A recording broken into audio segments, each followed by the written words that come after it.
कई बार जब लोग जीवन में काम करना शुरू करते हैं तब उन्हें बहुत ज़्यादा दर्द होता है, तकलीफ होती है, उन्हें बहुत ज़्यादा मेहनत करनी पड़ती है और ये बात उनसे बर्दाश्त नहीं हो पाती है। उनका शरीर जवाब देता है और उस काम को छोड़कर किसी और तरकीब से सफल होने का प्रयास करते हैं। लेकिन याद रखिएगा, इस प्रकार से कोई भी व्यक्ति जीवन में सफल नहीं हो पाता। याद रखिएगा कि सफलता का मार्ग मेहनत, दर्द और तकलीफ से होकर गुजरेगा और ये आपको सहना ही पड़ेगा। तो इसके लिए आप हमेशा तैयार रहिए। तो चलिए इस बात को एक कहानी के माध्यम से समझते हैं। एक बार मूर्तिकार अपनी छेनी और हथौड़े से एक पत्थर को भगवान की मूर्ति का आकार देने का प्रयास कर रहा था। जैसे ही वह छेनी और हथौड़ा चलाता है, वह पत्थर चिल्लाने लगता है और कहने लगता है कि ये क्या कर रहे हो, मुझे इतना मार क्यों रहे हो, मुझे बहुत ज़्यादा दर्द हो रहा है, तकलीफ हो रही है, पीड़ा हो रही है, मुझे अपने हाल पर छोड़ दो और यहाँ से चले जाओ।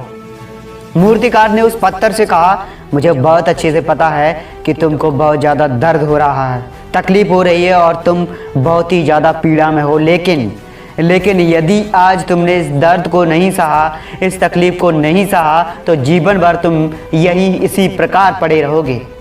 मुझे पता है कि तुम में आगे बढ़ने की अपार संभावना है, तुम एक बहुत अच्छे पत्थर हो, लेकिन यदि तुम इसी प्रकार से रहोगे तो कभी भी आगे नहीं बढ़ पाओगे। इतना कहकर मूर्तिकार औजार उठाए कि पत्थर फिर से चिल्लाने लगा, गिड़गिड़ाने लगा, विनती करने लगा कि मुझे अपने हाल पर ही छोड़ दो। मुझे पता है जीवन के लिए कौन सी चीज़ सही है और कौन सी चीज़ गलत है। मुझे बहुत ज़्यादा दर्द हो रहा है, नहीं सह सकता मैं, जिस हाल में हूँ उस हाल में छोड़कर चले जाओ। उस मूर्तिकार ने फिर से उस पत्थर को समझाने की कोशिश की, ज़्यादा अधीर मत बनो और अपने सब्र को बनाए रखो, थोड़ी देर और इस दर्द को सहो। यदि इस दर्द को सह लिया तो मैं तुम्हें भगवान की मूर्ति के रूप में तुम्हारी स्थापना करवाऊंगा और फिर दूर दूर से लोग तुम्हारी पूजा करने आएंगे और पंडित और लोग तुम्हारी सेवा करेंगे। लेकिन पत्थर ने उस मूर्तिकार की एक भी बात नहीं मानी। वह चिल्लाता रहा और अपनी बात पर अड़ा रहा। मूर्तिकार ने उस पत्थर को समझाने की बहुत कोशिश की, लेकिन वो पत्थर नहीं माना।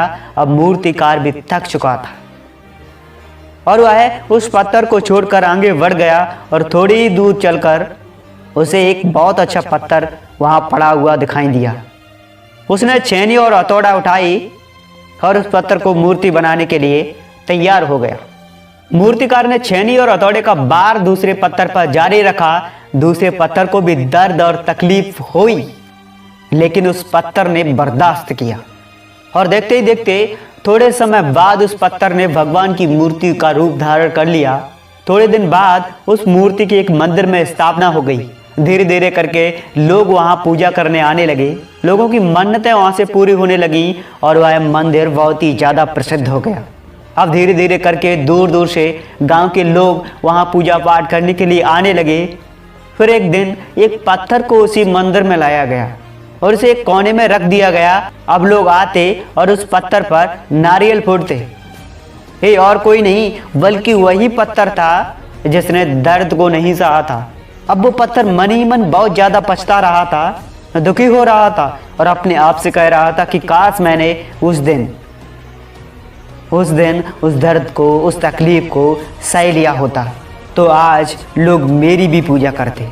इसलिए आप भी अपने जीवन में हमेशा याद रखिएगा, जब भी आप अपने कैरियर की शुरुआत में किसी काम को कर रहे हो, पढ़ाई कर रहे हो या किसी और काम को कर रहे हो, अगर उसमें आपको दर्द हो रहा है, तकलीफ हो रही है, ज़्यादा मेहनत करना पड़ रहा है, तो आप रुकिएगा मत, किसी और रास्ते की शुरुआत मत करिएगा, क्योंकि कोई रास्ता आपको सफलता नहीं दे सकता।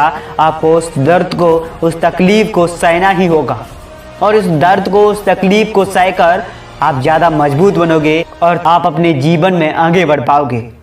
और जीवन में हमेशा याद रखिएगा कि आपको पहले पत्थर की तरह नहीं बल्कि दूसरे पत्थर की तरह बनना है। अगर आज की वीडियो पसंद आई तो आगे शेयर करो। तब तक के लिए keep learning and keep on going.